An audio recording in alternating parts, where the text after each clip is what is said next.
ऋग्वेदे अष्टमाष्टके चतुर्थोऽध्यायः। ईशोतोरसृक्षतनेन्द्रम् देवममं सदा यत्रामददृशाकविर्यः पुष्टेषु मत्सखा विश्वस्मादिन्द्र उत्तरः परायेन्द्रधावसि वृषाकपेरदिव्यधेः नो अह प्रविन्दस्यन्यत्र सोमपीतये विश्वस्मादिन्द्र उत्तरः किमयम् त्वाम् वृषाकविष्ठकार हरितो मृगः यस्माइरस्य सेतुम् वा हर्यो वा पुष्टिमद्वसु विश्वस्मादिन्द्र उत्तरः यमिमन्तम् वृषाकविम् प्रियमिन्द्राभिरक्षसि श्वान्नस्य जम्भ्यशतपि कर्णे वराहजुर्विश्वस्मादिन्द्र उत्तरः प्रियादष्टानि मे कविर्व्यक्ताव्यदोदुषत् शिरोन्वस्य राविषन्न सुगम् दुष्कृते एवम् विश्वस्मादिन्द्र उत्तरः नमत्स्त्रीषु भसत्तरानसुयाशुतरा भुवत् नमत्प्रतिच्यमीयसे न सक्षुत्यमीयसे विश्वस्मादिन्द्र उत्तरः उवे अम्बसुलाभिके यथे एवाङ्गभविष्यति भसन्मे अम्बसक्ति मे शिरो मे वीवर्ष्यति विश्वस्मादिन्द्र उत्तरः किं सुबाहोस्मङ्गुरे पृथुष्टो पृथुजागने किं शूरपत्निरस्त्वमभ्यमेषि वृषाकविम् विश्वस्मादिन्द्र उत्तरः अवीरामिव मामयम् शरारुरभिमन्यते उताहमस्मि वीरिणीन्द्रपत्नी मरुत्सखा विश्वस्मादिन्द्र उत्तरः स्तोत्रम् स्म पुरानारे समनम् वावगच्छति वेदार्थस्य वीरिणीन्द्रपत्नी महीयते विश्वस्मादिन्द्र उत्तरः इन्द्राणी वासुनारिषु सुभगाः महमश्रवम् अह्यस्या अपरम् च न जरसा वरदेवतिर्विश्वस्मादिन्द्र उत्तरः नाहमिन्द्राणि रारणसख्युर्वृषाकपेररते यस्येदमप्यम् हविप्रियम् देवेषु गच्छति विश्वस्मादिन्द्र उत्तरः वृषाकपायदेवति सुपुत्रः सुस्नुषे कसल्प इन्द्रभुक्षणः प्रियङ्गाचित्करम् हविर्विश्वस्मादिन्द्र उत्तरः उक्ष्णो हि मे 15 साकम् वचन्ति 20 उताहमद्विपीपकिदुभा कुक्षे गृह्णन्ति मे विश्वस्मादिन्द्र उत्तरः क्षपो न तिक्मशृङ्गोऽन्तर्यूथेषु रोरुवत् मन्थस्त इन्द्रसंहृदेयन्ते सुनोति भावयुर्विश्वस्मादिन्द्र उत्तरः न शेषेयस्य लम्बतेऽन्तरा सख्या आककृत् सेदेशेयस्य रोमशन्निषेदुषो विजृम्भते विश्वस्मादिन्द्र उत्तरः न शेषेयस्य रोमशन्निषेदुषो विजृम्भते सेदेशेयस्य लम्बतेऽन्तरा सख्या आककृद्विश्वस्मादिन्द्र उत्तरः अयमिन्द्र वृषाकविः परस्पन्दम् हतम् विदत् असिं सूनान्नवञ्चरुमादेधस्या न आचितम् विश्वस्मादिन्द्र उत्तरः अयमेमि विचाकषद्विचिन्वन्दा समार्यम् विवाहामिवाकसुत्वनोभिधीरमचाकशम् विश्वस्मादिन्द्र उत्तरः छन्वशयत्कृन्दत्रम् जगति स्थित्ताभियोजना नेदेयसो वृषाकपेस्तमेहि गृहाङ्गुपविश्वस्मादिन्द्र उत्तरः पुनरेहि वृषाकपे सुविदा कल्पयावहै यदेशस्तप्ननम् शनोस्तमेषि पथा पुनर्विश्वस्मादिन्द्र उत्तरः यदुदञ्चो वृषाकपे गृहमिन्द्राजगन्दन वा अस्य पूर्वको मृगः कमगण्डनयोपनो विश्वस्मादिन्द्र उत्तरः परशुर्हराममानवी साकम् ससोम 20 भद्रम् फलत्यस्याः अभोद्यस्याः उदरवामयद्विश्वस्मादिन्द्र उत्तरः रक्षोहणम् वाजिनवाजिकर्मिमित्रम् प्रतिष्ठमुपयामि शर्मा शिशाः नो अग्निः क्रतुभिः समिद्धः स नो निवासरिषः पाहातुनक्तम् अयोदंष्ट्रो अर्चिषा आयातुधानानुपस्पृशजातवेदः समिद्धः आजिह्वया मूरदेवान् रभस्मद्गम्यानो वृत्यपिधत्श्वासन् उभोभयामिन्नुपदेहिदंष्ट्रा हिंस्रशिशानो परम् च उदान्तरिक्षे पर्याहि राजञ्जम्भैः सन्धेऽभियातुधानान् यज्ञैरिषोः सन्नममानो अग्ने वाचा शल्याम् असनिभिर्दिहानः ताभिर्विद्यहृदये यातुधानान् प्रतीचो बाहोन् प्रतिभङ्गेषाम् अग्ने त्वचैयातुधानस्य बिन्धि हिंस्राशनिर्हरसा हन्तेन प्रपर्वाणि जातवेदश्रेणीः क्रव्यात् प्रविष्णुर्विचिनोतु भृग्नम् यत्रेदानेम् पश्यसि जातवेदस्तिष्ठन्तमग्न उत वाचरन्तम् यत्त्वान्तरिक्षे पथिभित्पतन्तम् नमस्ताविद्य सर्वाशिशानः उदालब्धम् स्पृणि जातवेद आलेभाना दृष्टिभिर्यातु धानात् अग्ने पूर्वो निजहिषोषुजान आमादः क्ष्मिङ्गास्तमदन्त्वेनीः इह प्रब्रूहि यतमस्सो अग्नेयो यातु धानो य इदम् कृणोति तमारभस्पसमिधाय विष्ठनृचक्षसश्चक्षुषेरन्धजैनम् तीक्ष्णेनाग्ने चक्षुषा रक्षजज्ञम् राञ्चम् वसुभ्यः प्रणयप्रदेतः हिंस्रम् रक्षांस्यभिषोषुजानम् मात्वादभन्यातु धानानृचक्षः ऋचक्षा रक्षः परिपश्य विक्षुरस्य त्रीणि प्रतिशृणीह्यग्राः तस्याग्ने वृष्टिरहरसा शृणीः त्रेधा मूलय्यातु धानस्य वृष्ट क्रिर्यातु धानः प्रसितिन्दहेत् पृतय्यो अग्ने अनृतेरहन्ति तमर्चिषाः स्फूर्जयन् जातवेदः समक्षमेनम् गृणते निवृङ्गे तदग्ने चक्षुः प्रतिदेहि रेभेशभारुजय्येन पश्यसि यातु धानम् अथर्वज्योतिषा दैव्येन सत्यम् दूर्वन्दमजितम् योष यदग्ने अद्य मिथुनाशपातो यद्वाचस्तृष्टम् जनयन्तरेवाः मन्योर्मनसः शरव्या आजायते जातया विद्यहृदये यातु धानान् पराः शृणीः तपसा यातु धानान् पराग्ने रक्षो हरसा शृणीः परार्चिषा मूलदेवान् शृणीः पराः सुतृपोः अभिशोषुजानः पराद्य देवावृजिनम् शृण्वन्तु प्रत्यगेनम् शपथायन्तु दृष्टाः वाचास्ते एनम् शरवर्च्छन्तु मर्मन् विश्वस्येतु प्रसिद्धीयातु धानाः यः पौरुषेयेण क्रविशाः समङ्गेयो अश्व्येन पशुना यातु धानाः यो अग्न्याया फलदिक्षेरमग्ने तेषाम् शीर्षाणि हरसा विवृष्ट संवत्सरेणम् वयमुश्रियायास्तस्य माशेत्यातु धानो नृचक्षः पीयूषमग्ने यतमस्ति तृप्सात्तम् प्रत्यञ्चमर्चिषा विद्यवर्मन् विषङ्गवाः यातु धानाः पिबन्ता वृश्चन्तावदितये दुरेवाः परैनान् देवः सविता ददातु पराः भागमोषधीनान् जयन्ताम् सनादग्ने मृणसि यातु धानान्नत्वा रक्षांसि पृतनासु जिज्ञुः अनुदः सामोरान् क्रव्यादो मातेहेत्यामुक्षदैव्यायाः तन्नोः अग्ने अधरादुदग्धा त्वम् पश्चादुदरक्षा पुरस्तात् प्रतिदेते हतनाः सस्तविष्ठा अकशम् संशोषुजतो दहन्तो पश्चात् पुरस्तादधरादुदग्धात् कविः काव्येन परिपाहि राजन् सखे सखायमजरो जनिम्ने देवर्ताम् अमर्त्यस्त्वन्नाः परित्वाग्ने पुरम् वयम् विप्रम् सहस्य धीमहि ऋषद्वर्णम् दिवे दिवे हन्तारम् भङ्गुरावताम् विषेण भङ्गुरावतः प्रतिष्म रक्षसोदः अग्ने दिग्मेन शोचिषा तपुरग्राभिर्वृष्टिभिः प्रत्यग्ने मिथुनादः यातु धानाः किमीदिनाः सन्ताः शिशामिजा गृह्यलब्धम् विप्रमन्मभिः प्रत्यग्ने हरसा हरश्रुणीः विश्वतः प्रति यातु धानस्य रक्षसो बलम् विरुजवीर्यम् अविष्पान्तमजरम् स्वर्विदिति विस्पृश्याहुतञ्जुष्टमग्नौ तस्य धर्मणे भुवनाय देवाधर्मणेकम् स्वधया पप्रथन्त ईर्णम् भुवनन्तमसापगोढमाविस्वरभवज्जाते अग्नौ तस्य देवाः पृथिवीर्द्यौरुतापोरणयन्नोषधे सख्ये अस्य देवेभिर्विषितो यद्येभिरग्निम् स्तोषाण्यजरम् बृहन्तम् यो भानुनाः पृथिवीन्द्यामुदे मामा तथा न रोदसी अन्तरिक्षम् यो होदासेत् प्रथमो देवजुष्टोऽयम् समाञ्चन्नाज्येनावृणानाः सपदत्रेत्वरम् स्था जगत्यच्छ्वात्रमग्निरकृणोच्चातवेदाः यज्जातवेदो भुवनस्य मूर्धन्नतिष्ठो अग्ने सहरोचनेन तन्ताहेममतिभिर्गीर्भिरुक्थैः स यज्ञियो अभवो रोदसी प्राः मूर्धा भुवो भवति नक्तमग्निस्ततः सूर्यो जायते प्रातरुद्यन्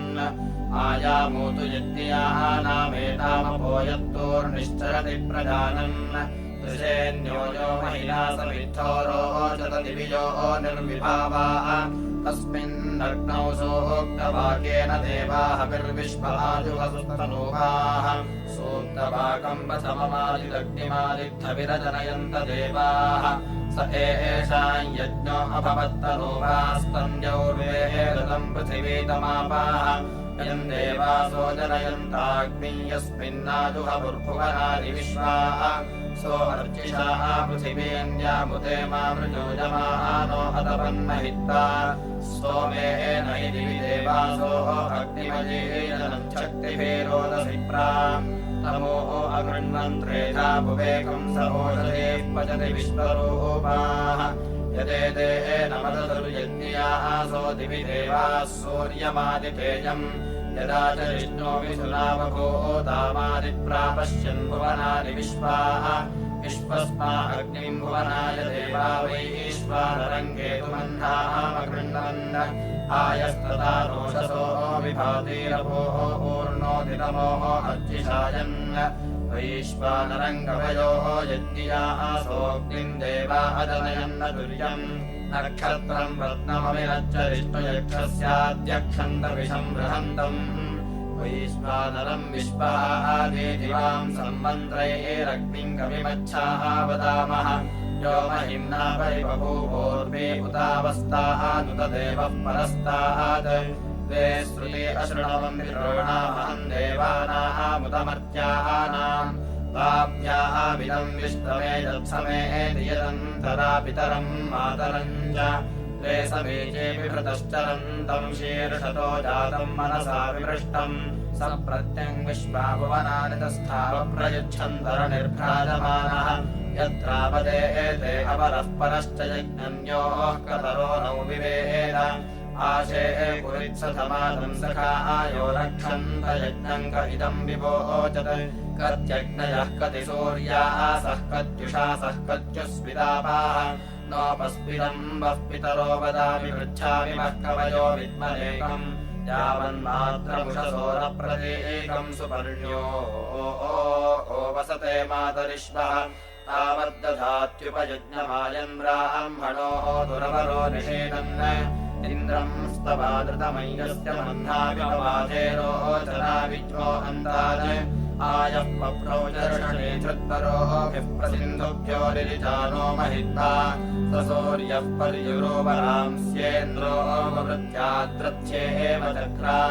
अधिष्ठन्तमपस्या अन्नसर्गम् कृष्णातमाम् सिद्विष्याः जघान समानमस्मा अनपावृतर्दक्ष्मया दिवो असमम् ब्रह्मणव्यम् वियः पृष्ठे बदरिमान्यर्य इन्द्रस्थिवाय न सखाय मीशे इन्द्राय गिरो अलिषितसर्गा अवः प्रेरयम् सकरस्य बुद्धात् यो अक्षेणेव चक्रियाशतेभिर्विष्पक्तस्तम्भपृथिवीमुदद्या आपान्तमन्युस्त्रफलप्रवर्मातु निश्चिमेवाञ्छरुमाङ्गजेशे सोमो विश्वान्यतसावनार्वागिन्द्रम् प्रतिमानानि देवो नयस्यद्यावाः पृथिवीन जन्मनान्तरिक्षन्नात्रयः सोमो अक्षाः यतस्य मञ्जुरधिनीयमानः शृणाति वेलुरुजति स्थिराणि दखालरुद्रम् स्मृतिर्वने वरुरोजपुरो हरदन्न सिन्धून विभेदगिरिन्नमभिन्न कुम्भमागा इन्द्रो अकृणुतस्वयुग्भिः त्वम् हत्यदृणया इन्द्रतीरोऽसिर्नपर्ववृजनाशनासि प्रये मित्रस्य वरुणस्य धामलिलन्नजनाः मिनन्ति मित्रम् प्रये मित्रम् प्रार्यमणन् दुरेवाः प्रसङ्गिरः प्रवरुणम् मिनन्ति या अमित्रेषु वधमिन्द्रतुम्रम् वृषन् वृषाणवरुषम् शिशीः इन्द्रो दिव इन्द्र ईशे पृथिव्या इन्द्रो अपामिन्द्र इत्पर्वतानाम् इन्द्रो वृथामिन्द्र इन्मेदिराणामिन्द्राक्षेपे योगे हव्य इन्द्राः प्राक्तुभ्य इन्द्रः प्रवृथो अहभ्य प्रान्तरिक्षात्प्रसमुद्रस्य धासेः प्रभातस्य प्रससप्रज्ञो अन्तात् प्रसिन्धुभ्यो रिरिते प्रक्षितिभ्याः प्रशोषुजत्या उषसो न केतुरसिन्दाते वर्ततामिन्द्रहेतिः अश्मे एव विद्यदिव आसृजानस्तपिष्ठेन हेष साद्रोगमित्रान् अन्वहमासा अन्विद्वनान्यन्वोषधीरनुपर्वसासः अन्विन्द्रम् रोदसे वावशाने अन्वापोः अधिहतजायमानम् कर्हिस्वित्साद इन्द्रचेत्यासदगस्त्य यद्भिनदो रक्षरेषत् मित्रध्रुवो यच्छसमेन गावः पृथिव्या आपृगमुयाशयन्ते शत्रूयन्तोः अभियेनस्ततस्वे महिम् राधन्तपो गणास इन्द्र अन्धेनामित्रास्तमसा सचन्ताम् सुज्योतिषो अग्धवस्ताम् अविश्योः पुरोणयित्वा सवनाजनानाम् ब्रह्माणि मन्दम् गृणतामृषेण इमामाघोषन्नवसासो निन्दिरो विश्वाम् अर्चतो याह्यर्वाङ् देवाते वयमिन्द्रभुञ्जतीनाम् विद्यामसुमतीनान्नवानाम् विद्यामवस्तो नवसा गृणन्तो विश्वामित्रा उदत इन्द्रनूनम् शुनम् हुवेम मघवानमिन्द्रमस्मिन् हरे नृतमम् वाजसातौ शृण्वन्तमुग्रमूतये समत्सुघ्नन्तम् रुद्राणि सञ्जितम् धनानाम् सहस्रशीर्षा पुरुषः सहस्राक्षः सहस्रपाद सभूमिम् विश्वतो वृत्वाप्यतिष्ठद्दशाङ्गुलम् पुरुष एवेदम् सर्वम् यद्भूतम् यच्च भव्यम्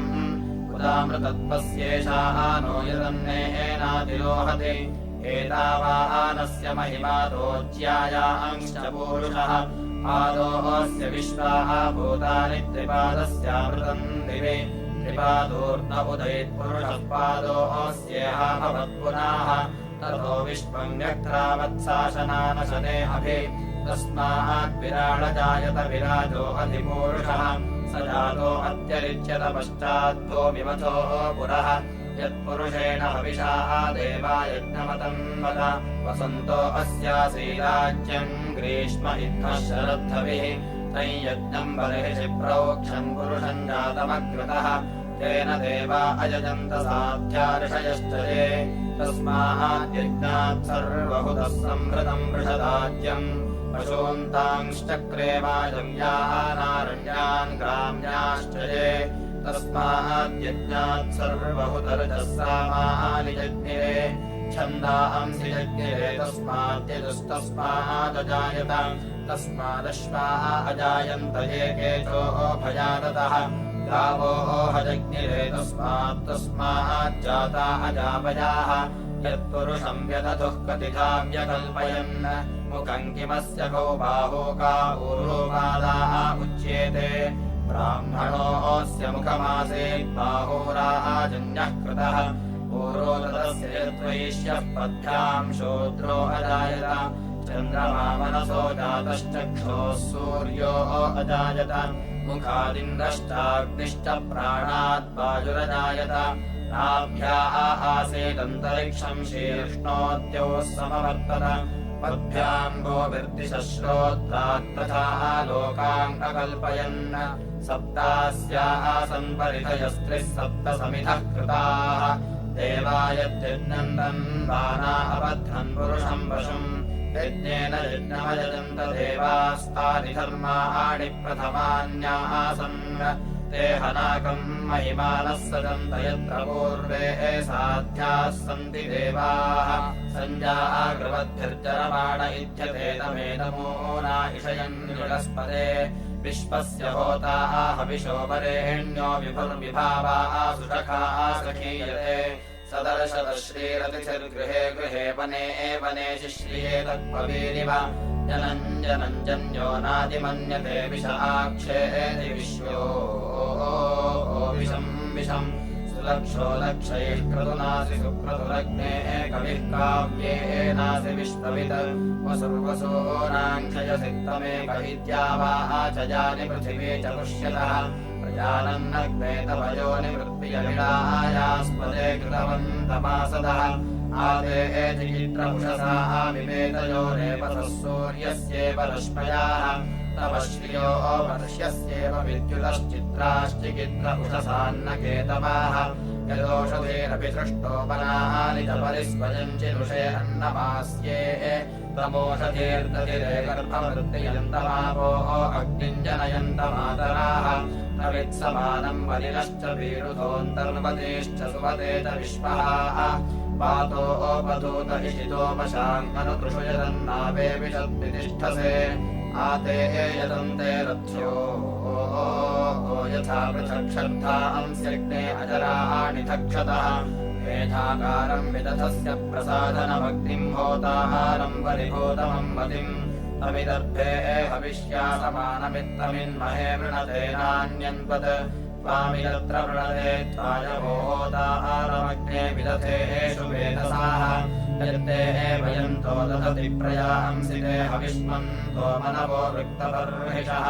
तवाज्ञे होत्रम् तव होत्रवृत्तियम् तव हेष्ट्रम् त्वमग्निकृता यतः तव प्रशास्त्रम् तवद्धयेयसि ब्रह्मा जासि गृहपतिश्च नोदभेः यस्तुभ्यमग्ने अमृतायमर्त्यः सविधादाशतु तवाहविष्कृते तस्य होताः भवसि यासि दूत्या अमुवप्रोषे यजस्य त्वरीयसे इमा अस्मै मतयो वाचो अस्मदाङ्गृतो गिरः सुष्टुतयः समग्मद वसूयवो वसवे जातवे एतसे वृद्धासु चित्तर्थनो यासु चाकनत्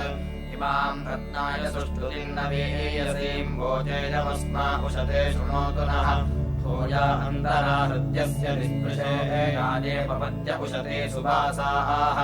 यस्मिन्नश्वाः सर्षभास भुक्षणोः वशामेषा अवसृष्टास आहुताः